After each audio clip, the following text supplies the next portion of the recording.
Actually, to be honest. Actually, to be honest. TBH. To be honest. Actually, to be honest.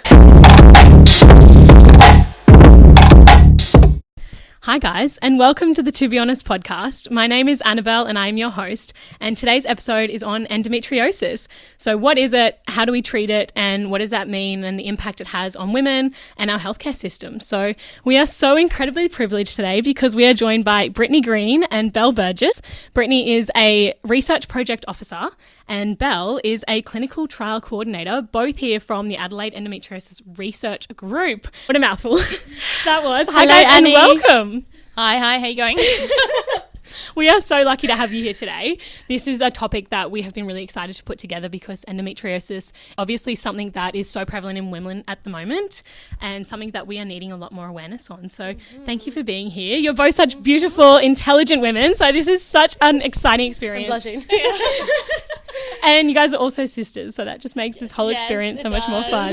So welcome. Thank you for being here. So Brittany, give us a little rundown on who you are and what you're doing here and everything you do with endometriosis research. Yep. Okay, so I work for two projects with the Adelaide Endometriosis Research Group. One of them is Imagendo, which is what Belle is the clinical trial coordinator for. And I also work for another one called Endozone. So both of those are aimed at improving the outcomes for people with endometriosis. So I've only been doing that fairly recently, probably the last year or so, but it's very interesting and rewarding as well. So proud of you and thank you for being here. Thank you so much. So Isabelle, you are a clinical trial coordinator. I am. In endometriosis research. I am. What a title. It so is an exciting. honour. It's Yes. an honour. It's an amazing space to work in and to be a part of. And like Brittany said, it's great to have your sister working alongside you. So Yeah, of course. that's always really nice. Yeah. So Isabelle, how did you end up in endometriosis research? How did you get here? Good question. Thank you, Annie. So when I was at university, I studied a Bachelor of Medical Science. I did specialise in microbiology, so I did think I was going to go down that route. But then I ended up getting diagnosed with endometriosis myself around, I think I was about 21. So when I was at uni, I thought, well, I'm in research and I've got the skills and I've got the knowledge and I've got the diagnosis. I should put the two together. Yeah. So I ended up going to a science talk at a pub, and that's where I met my boss for the first time. So she was presenting her research and the study, and I went and saw her speak, and I just went up to her afterwards and said, hey, I'm really interested. I just got diagnosed. I do research. Is there a space for somebody like me to come into that area? Yeah. And luckily she had a research assistant position available. I started as a research assistant in her endometriosis study. And then I just somehow, worked hard and got to a clinical trial coordinator with a lot of mentoring and a lot of help from her. So that was great. So that's kind of my story and where I'm at now. Yeah. So Brittany, how did you end up in endometriosis research? Was this always the plan or did we end up here eventually? No, actually, this wasn't sort of the plan originally. So I did a Bachelor of Health Science with the University of Adelaide, and I majored in neuroscience, pathology and physiology. Oh wow. Very impressive. But they were the three that I wanted to do. I wanted to keep my options open, which was good. And then I actually went on to work in pathology at the hospitals, so the Royal Adelaide Hospital and Flinders Medical Centre. I did that for about 3 years as a technical officer. Wow, scientist girly. Which was good. And then I ended up leaving those roles because they kind of weren't conducive to after having a baby. I didn't really want to do shift work anymore. I didn't want to do on-call. I didn't want to do sort of all those things. And Isabelle was already employed in the research space with Endo. And what she was doing just sounded so amazing and it sounded incredible. I really wanted to be a part of it. Yeah. So I sort of, said to her, hey, if you know anyone or if you know anything that's going. So I think your boss then asked my boss if she needed anyone. And so I was employed actually in a different project. And then as time went on, we ended up getting to work on Imagendo together. I joined Belle's team as well. So That's awesome. I love that. And do you find working in an industry that is so focused on women's health, do you have a lot of women working in your space? I work with only women. A few of them do have endometriosis themselves. So it is a very supportive space to be in. Yeah. You know, they get it when, you know, you feel down or you're on your period and things like that, or you know, you're having a really bad endo day. They completely understand, which is great. Yeah. And we're very lucky. I'm not sure about you, Brittany. I think your team is also all women. Or I work in a very small team for Endozone. There's maybe a handful of us, all women as well. And honestly, it's fantastic. It's really, really great working with them because, like Belle said, like they just get it, and they've been really good to me as well. Coming back from maternity leave, yes, and starting a new job and all that, it's been very supportive. So no, it's definitely a perk. So for anyone who doesn't know what endometriosis is, let's kind of go into what that diagnosis looks like, and if we were to do it of like a summary of what is that condition, what is endometriosis?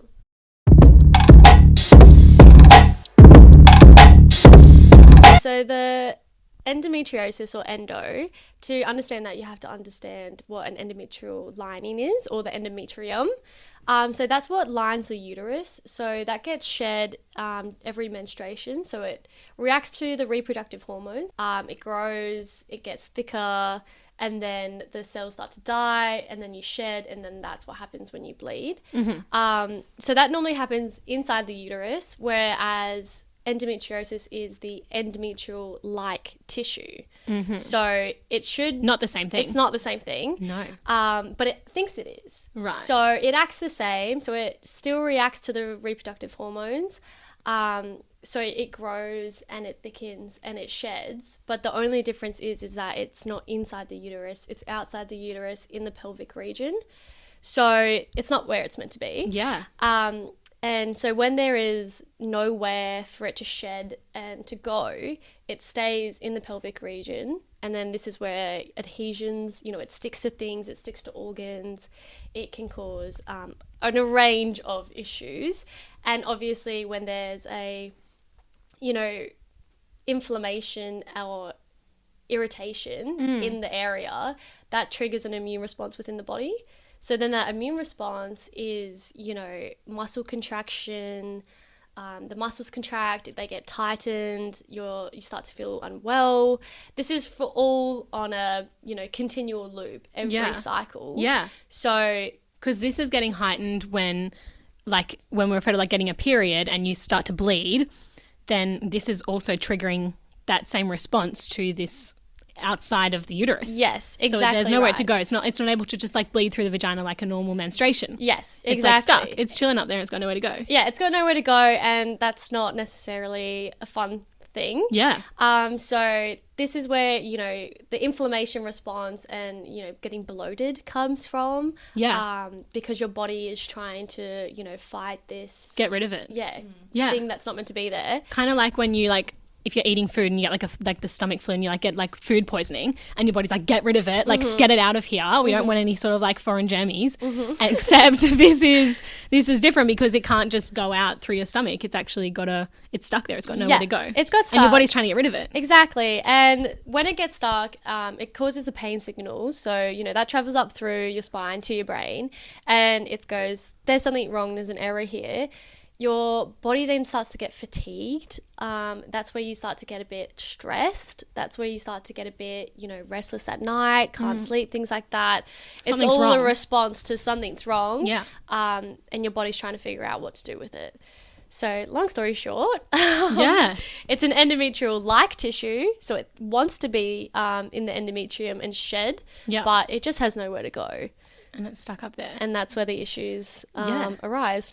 And if this kind of a condition, just like listening to what it is, if this wasn't necessarily a female-only condition, this would be like traumatic. We would know all about this. This would be such a big, awful condition. But because it's so easily masked by menstruation pains, it has taken so long to finally get a diagnosis and like recognition that this is not just something to do with your period. Like this is actually a full-on condition and it's oh my gosh, it's crazy. The whole concept I think is in crazy. general, you know, we're noticing now as well, like women's health particularly is getting a bit more of a spotlight. Yes, and I think finally. and the gaps though that I don't think anyone knew were there. So it's not even just necessarily with, endometriosis and other kind of gynae issues. Like they've noticed as well with things like heart attack and cardiovascular disease in women presents differently in men, but all the research and everything we've done has been centered around men like males. Yes. So,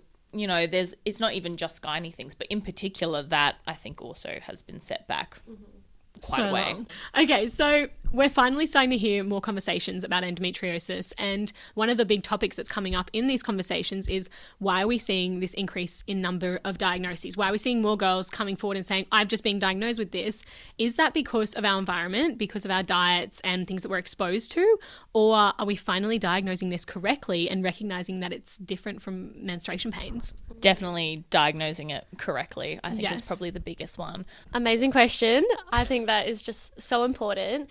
In my personal opinion, I think it is because we are getting diagnoses correct because there is more knowledge out there. In saying that, it does take 7 to 9 years on average for a person to get a diagnosis. So it does take a long time, but when they do get there, it is correct. And I think that gap, there's a lot of people working on trying to bridge that gap of how long it takes due to how much knowledge is coming out. I think another thing is that a lot of girls are getting diagnosed with it and then realizing, it's not just a bad period. And, and then they tell their friend, and then their friend tells their cousin, and then the cousin's like, that's what I have. Yeah. And so I think the stigma of what a bad period is finally being unraveled and revealed. And I think that's definitely helping with getting more diagnoses, I think. And are you seeing too, and this is what finally needs to happen, but previously if you were to present to your GP and be like, I'm having a really bad period, or they'll be like, how's everything going? Say you're going in for contraception, that's the topic of conversation. First of all, it's natural female instinct to be like, I'm fine. I'm all good. It's fine, when that's so not what was going on last month when you were struggling and, in the in the tunnels going through it. But we naturally put on that, I'm fine, it's going well persona. So when those conversations are happening, and then you're saying actually my period has been going really bad, I'm having really bad cramps. Do you think endometriosis is finally something that's going to be a bit of a trigger, those kind of symptoms now, whereas before it was something you had to go see a specialist who would actually know what it's about? Do you think our GPs and our more primary healthcare professionals are more educated, so now they're like, that's a symptom of endo, let's actually go down that path? That is very interesting. Doctors and GPs previously, that wasn't their first thing. Now, I think you're right in saying that it is something that kind of ticks in their head. I know our work has done a lot of work with GPs in Adelaide to spread the awareness, and a lot of GPs found that they weren't actually educated about it in their degrees. And then afterwards, a lot of other things take priority. Every day they get a new issue to remember, to treat, to do this. So they found that endometriosis was never really on the forefront. But I think because a lot of patients are going in and saying, I think I have this, or PCOS, or, any gynae related issue, the amount of women who go in and say that to their doctors, I think that's what brings the awareness up. Yeah. It's definitely increased, and I think, social media plays a massive influence in getting that awareness around and education, but it's definitely becoming more of a hot topic within the GPs, and there's a lot of people working on it. Absolutely. And I think the other thing is Isabelle and I are obviously not GPs, but even in our undergraduate degrees, in my one especially, which I graduated in 2015, so it was a while ago, I don't think endometriosis or really any of the other kind of gynae pelvic pain issues were spoken about. And I know some of the GPs that we have spoken to who were sort of trained previously, I think during their actual studying, it didn't really come up. And then afterwards it was an average of 2-hour training on it. Wow. So I think, definitely beforehand, there just wasn't enough information. Yeah. But definitely since they did in 2018 the National Action Plan for endometriosis, I think since then we've seen a really big increase in the training that's available to GPs, to gynecologists, and also even in like new graduates in undergrad degrees like ours, you're seeing more and more information coming out there. So you girls work for Imagendo, and Brittany, what is your role within the company, and what projects are you working on at the moment? Okay, so I'm working on Imagendo project, the actual study. Yeah. So for them, I'm I do honestly a little bit of everything for them. I do like a bit of everything. You're a multi-purpose girl. I'm a multi-purpose gal. I do a lot of the personality hire. Everyone needs one. Yeah. The really pretty intelligent one. I do have a lot of data management for Imagendo. So basically, we're looking at people's MRIs, their ultrasound scans, and also their operation notes. So we're collating all of that information. And this is all people with endometriosis, or are you doing comparisons with people who do and don't? So we do have a control cohort as well. Okay. But at the moment, obviously, the majority of them are endometriosis patients. With Endozone. That's a relatively new organisation. When did that start? So that was launched in 2022. So that's a co-created platform, so website. Yeah. And basically its aim is educating and also collaborating the endometriosis community and clinicians together. So bringing them all to the same place. Right. Letting them have all of the latest information as well. Yeah. So it's funded by the government, the Australian government, and it's also funded by the Jean Hales for Women's Health. Oh, wow. So both of them, help us. Yeah. And you guys are working on research. For anyone who's listening who wants to be like up to date and with current information, how often would you guys be sharing what you're doing? Oh, all the time.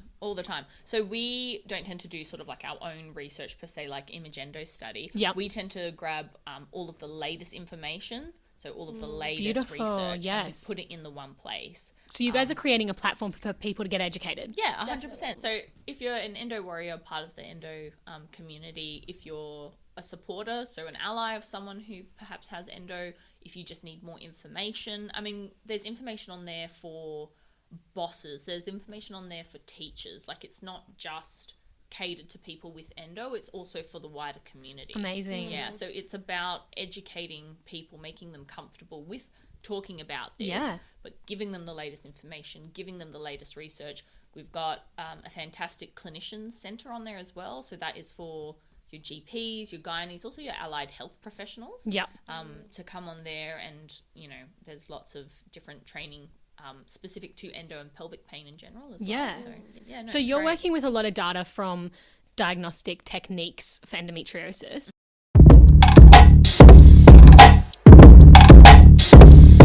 So what kind of symptoms would you be looking out for? I like we just said, it's so broad. Yep. But if we were to say top 5 symptoms in endometriosis, what do they look like?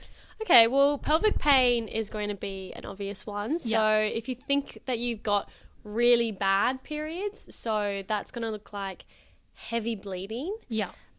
Pelvic pain which is so subjective. Yeah, which is so subjective, and each to their own. I mean, there is pelvic pain scales that you can have a look on. So you can you have a Google? Is that like you a can have a generalized? Google, yeah, and you can go to your GP and say, "Hey, I've hit number 7 on the pain scale." Great. So there is a pelvic pain scale that you can look out for. Yeah, Beautiful. definitely. So have a look at that and just see where you kind of fall in line of that. Yeah. And heavy bleeding. These are just symptoms, but they're not for everybody. So, a few of my friends have endometriosis and our symptoms are completely different. Oh. I got really, really heavy bleeding. She didn't. Yeah. She gets insane amounts of, pelvic pain. Mine are really, really bad, but not as bad as hers. So, yeah, it is going to vary between person. What's another one?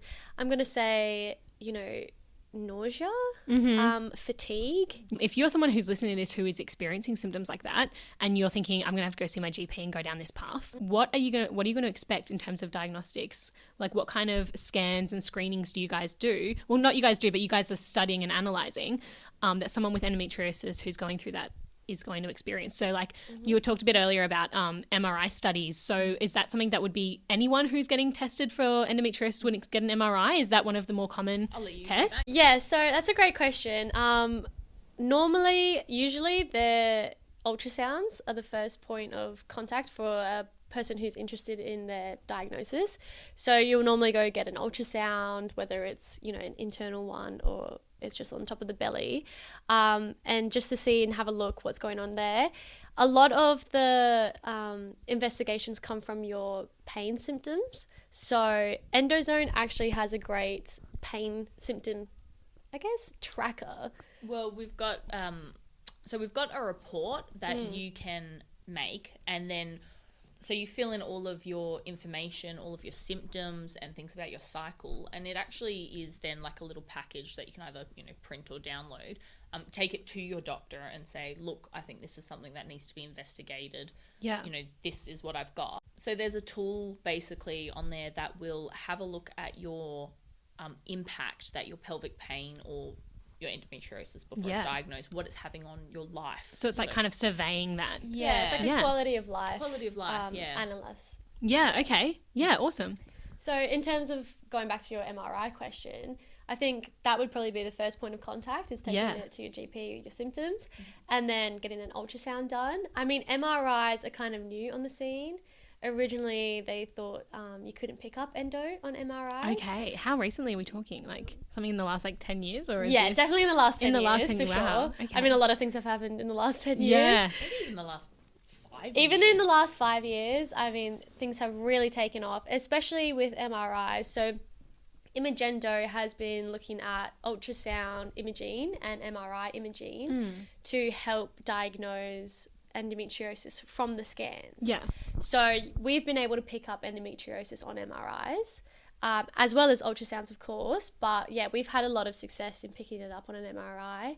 We have a very specific endometriosis screening protocol for the MRI, so it is a little bit different to a usual one. Okay. So, if someone who's listening is thinking of getting an MRI done, I would definitely ask them to, look for specific points of endometriosis, or at least just bring it up at the appointment, because if that's what you're after, it's not always going to be what the person's looking for when they're doing the scan. It's not the standard. And it's the same with the scanning. So a lot of the time for your ultrasound, you have to look in sort of certain areas. It might not just be in the uterus. Usually it's outside of it sometimes. Yeah, right. So, when they're looking on the scan, like the technique that the sonographers need to do can be quite specific as well. Right. So I think there's maybe new guidelines that are either in the works, might have been released yet, that will help them kind of go, okay, look, that's what we need to look for. It's so hard, and it's very interesting because obviously it costs the healthcare system for every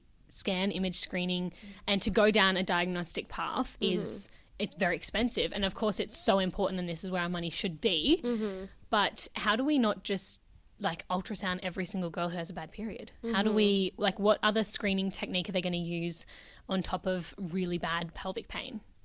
I think that's where a lot of like these misdiagnosed individuals, or the lack of diagnosis comes from, because it is so subjective, and it's just linked to so many other issues. It's hard. I think this is the thing about endometriosis and the struggles that they've had previously trying to diagnose it is, like, at the moment, what they are saying is having a laparoscopy is probably the only way to get a definitive diagnosis. Really? Pretty full on. So when we talk about oscopy, we are referring to, like, if they go in lappy or like laparoscopy, it's like going in surgically, like you see in like Grey's Anatomy when they're like going in with the big tools, but they're not actually opening you up. So it's an invasive operation without being an open surgery. Yeah, so it's keyhole. So it's small sort of, sometimes they will remove endometriosis if they can see it. But at the moment, the only way to actually diagnose it is to get that done. So that's what we're trying to move away from, especially with the Imagendo project, is to move away from, invasive. It's minimally invasive, but still invasive surgery. Yeah. And using things like imaging, like MRIs, like ultrasounds to diagnose it instead. And then also that's much quicker, it's much easier, less risky. It's less expensive. There's still risks and everything, but I think surgery in comparison to imaging is, probably less risks. Yeah. Like, is this a cost-free kind of diagnostic pathway? Like, is this going to cost you if you come out with symptoms, or is this something that our public health is going to fund and cover for you? Currently, it will cost you some out-of-pocket money. Yeah. unfortunately. I mean, you can get referrals for scans and things like that. Depending on where you go, you know, sometimes it's covered, sometimes you got to pay a little bit.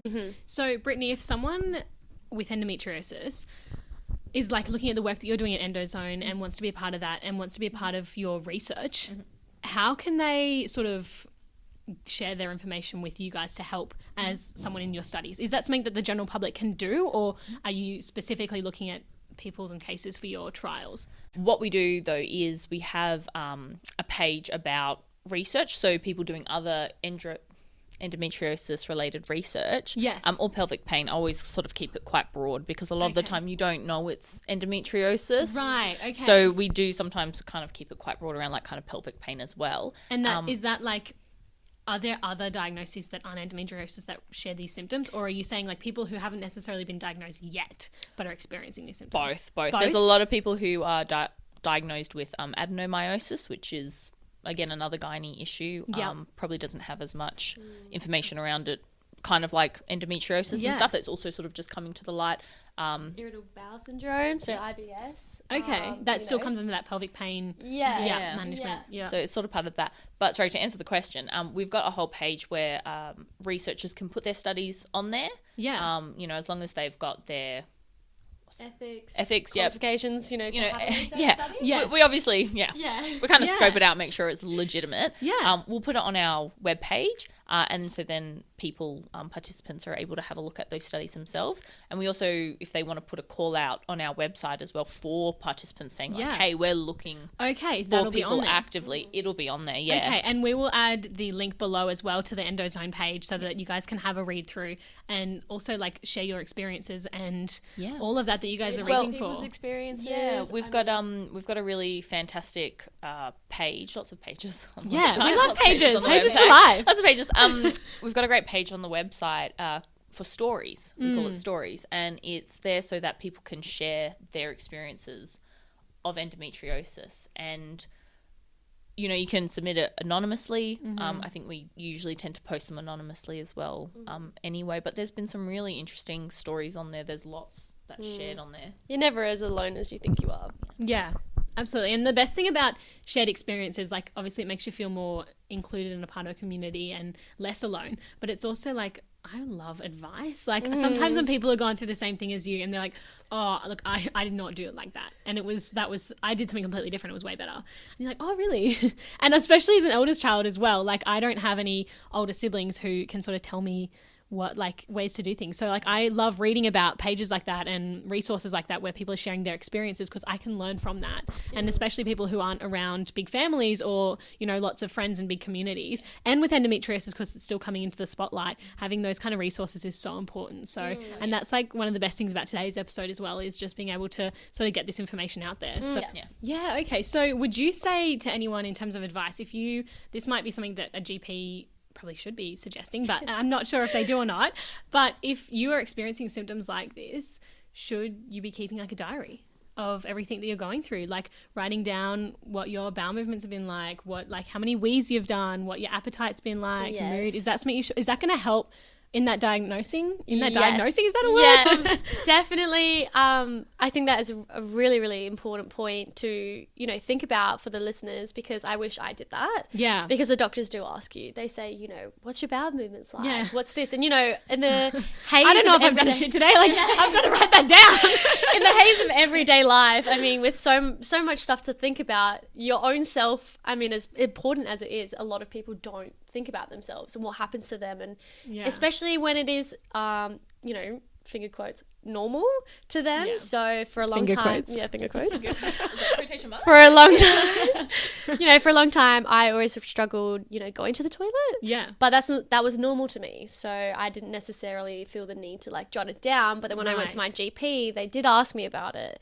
So I think keeping a diary, I mean, if you have suspicions and you can feel that something's not quite right, definitely keep a journal. I mean, even on your phone, like there's an app on the iPhone called Journal, you know, so it's just even in your notes or anything like that, just jot it down. Have any issues, you know, how long the pain feels, how sharp, is it aches, is it stabbing? Yeah. You know, do you get bowel pain? Do you get bladder pain?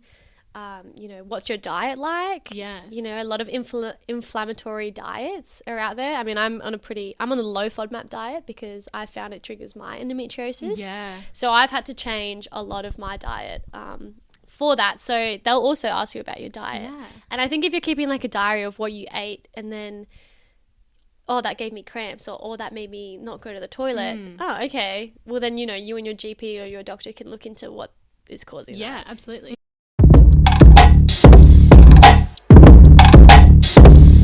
So we're finally starting to see and get recognition and awareness for endometriosis, and we want to see this momentum continue to move forward. So girls who are currently experiencing this and are on their diagnostic pathway at the moment, obviously, like, that in itself is very scary, but to think about the funding in the future of endometriosis, what does it look like in Australia, and how is our current Australian government supporting endometriosis, and what are they doing for Australian citizens with endometriosis? So recently they've just announced that they're going to open up new endometriosis and pelvic pain clinics around Australia. So there's going to be at least one in every single state and territory. Wow, so that's what this so government important. has done, which is really fantastic. And, it's going to, I think a lot of them are going to be based rurally as well. Oh yeah, So amazing. that's, more access for people out in the country, which I think is great. Yeah. And the other one that they've done at the moment is they've created a new item number for the MBS, the Medicare Benefit Scheme. So Medicare is going to cover longer consults for women with endo or pelvic pain issues with their GPs. Wow. Yeah. Okay, so that's so important. And especially, I love that you've touched on women in rural communities as well. Rural and remote Australia is like most of Australia, right? And so many of our women who are living out in the country and also living out in rural communities are having to commute just to see specialists on this. And that's not just regarding endometriosis. They're commuting for everything. Yeah.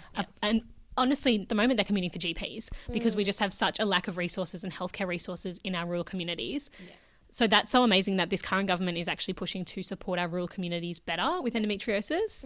So how exciting. And I'm really glad that that's happening. And also to I would say since COVID as well, our use of like Zoom and those kind of resources has improved into getting that information out there. Oh, 100%. Like the telehealth and all that's available and is now covered. Like a lot of it can be bulk billed. Yeah. Things like that. It's making a massive difference. Because especially when we're talking about the surgeries that are required to even diagnose it, if you're not only having to commute to see a specialist, but now you're having to commute just to go through the pathways for diagnosing. And then you also have the costs of accommodation and travel and transport. Okay, so who does endometriosis affect? Because we understand from what you were explaining earlier, anyone who has a uterus, it can affect. Do you have to have a uterus to experience these symptoms? I like to say on 3 levels. So on the primary level, it affects people who have the uterus or assigned female at birth. Then on a second level, it affects, family and friends. Yeah. So it's not a condition that just affects the individual. It affects kind of their world around them. Yeah.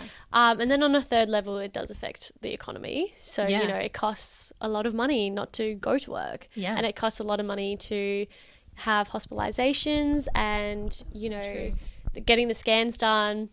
So it costs a lot of money to get the scans done, but then it costs a lot of money, not to get them and to have loss of income. Yes. So, exactly. Yeah, there's kind of... 22. Yeah, it is. And it's not just a condition, like I said, that affects the individual. It's the entire world that gets kind of affected by it. And talking about the diagnosis itself, endometriosis is referred to as a syndrome. And that word gets thrown around on a lot of female conditions. And, for example, polycystic ovary syndrome, which we talked about in another episode. And that essentially refers to something that we have diagnosed, and it kind of sounds like ... period, end of story. It's something that we are seeing a lot more in our female-only conditions. And so when it comes to a syndrome, we tend to think about it as this like chronic, incurable condition. Do you think, personally, do you think that endometriosis has a cure out there, or is this something that we're going to have to start to adapt to and treat better than work on a cure? Yeah, great question. I think I'm hopeful. Yeah. I think, as we touched on before, the last 10 years, there has been a lot of innovation in technologies, in treatments, education, which has gotten us to, where our research is at the moment, and all the other research out there in the world. I mean, it's incredible what some people are doing. So I think, you know, will we have a cure? I'm hopeful. Yeah. But I think there is it is the initial baby phases, not baby phases, but it's the initial phases of research. First It's a steps. new kind of going in women's health. You know, Yeah. people are starting to take it seriously. Yes. And it's kind of booming right now. So if it's booming right now and all these information technologies coming out, I am hopeful for a cure. But I think, you know, we've come this far in 10 years. I'm excited to see where the next 10 go. One of my favorite ways to get educated is to go like have a coffee with a mate and just like share things and talk about women's health. And up until now, I think we've accepted that as like a bit of girls' time to like share stories, experiences, and educate each other. But in truth, that's quite pathetic in terms of our own health education. Like we shouldn't have to hear about it from our mates at a coffee and understand what's going on. We should be educated about this in school. We should have known this from the time that we were learning about menstruation. We should know the risks that are involved in our own bodies and our own cycles and our own, you know, reproductive organs. So in terms of public health education, we use social media as sort of like a quick Google and hear people's stories, and we share things, and that's a great platform when used correctly.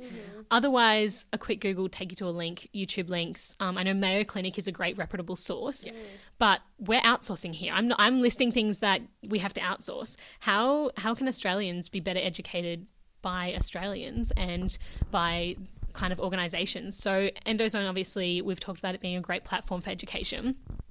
How else would you recommend to someone to get educated? If they came to you asking questions and wanted to find out more, what would you recommend as a resource? Obviously, Endozone, the website. The website, beautiful. Also, like on our website, so we do talk about like a lot of our collaborators, so people who helped build Endozone. So we've got the ACE groups on there, so the Australian Coalition of Endometriosis. We've also got... See, like, I don't know if people know that exists. Yeah.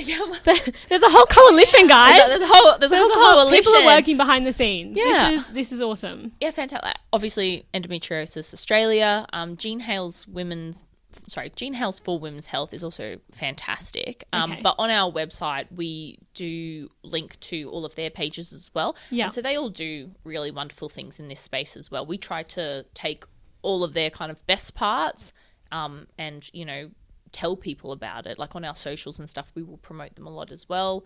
One of the groups is going around to schools, not just girls' schools, boys' schools as well, or co-ed. Oh, amazing. You know, because it is amazing, which so I found important. really interesting. Yeah, but I think it's fantastic because it's educating. Like we said before, in our undergrad degrees, no one talked to us about it. You know, for some of the doctors and stuff, you know, they got 2 hours training. Yeah. So they're going right back to the beginning, and they're letting everyone know. Yeah. So not just girls, but also, you know, the boys and, you know, people around them. Yes. What's going on? What can happen? Absolutely. And how can you support, you know, people with endo? Absolutely. Which is fantastic. One of the other groups does a lot of really good community-based like support groups. Okay. So about sharing in person your experiences. It's like AA for endo. Yeah. Endometriosis Anonymous. EA. It's like girl chat, like you were talking about before, but on a broader scale. Yeah. And coming from, I mean, I have stage 4 endometriosis, which is, you know, it goes in severe, you know, mild to moderate to severe to very severe. I'm on the severe scale.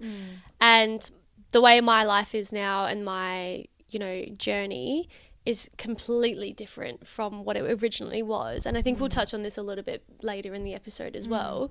But, you know, I think a lot of people hear their diagnosis and then they see these things about how bad it is, but they don't see that it can get better. And they don't see that there are all these opportunities out there and all this research out there to help them get there. Yeah, absolutely. So, We want people to know that. Yeah. You know, you can get help, you can get support, you can get informed, and you can help inform those around you. Yeah. exactly. And also to just having the satisfaction of having you guys on here today, knowing as someone who doesn't have endometriosis, but just knowing that there are beautiful and intelligent people out there who are working every day, going to their 9 to 5s to study this and to put the time and the care into this research it's just satisfying for someone who's not even experiencing that kind of a diagnosis. So I can just imagine for anyone who is going through it and is suffering from it at the moment, like, you're well supported, guys. You are well supported. You've got so many people behind the scenes looking after you. So Yeah. I'm so excited for the future of endometriosis. And thank you so much for coming out. We are so lucky and privileged and blessed to have spoken to you guys. So thank you so much for being here. So much. Thank Thanks you, for having Annie. us. Cheers.